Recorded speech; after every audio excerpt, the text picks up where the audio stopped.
मुखिया जी रोज जल्दी तो चौरा में मुखिया ने पकड़ बड़े को लड़का का संग है का बहादुरा बंदूक निकाल का मुखिया जी चल है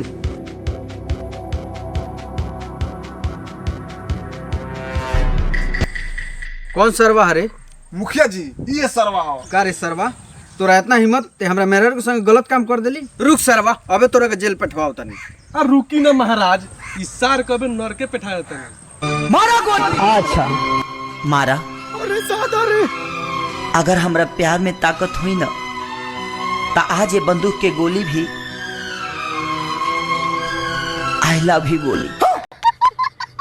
रह ना मुखिया जी एकरा घर 20 गो वोट बा तो खेत में काहे मिले तरसों चलो से घर है बड़ा बड़ा ऑफिस काहे ला बनवाइले मामो तेरा बहन के कदम महत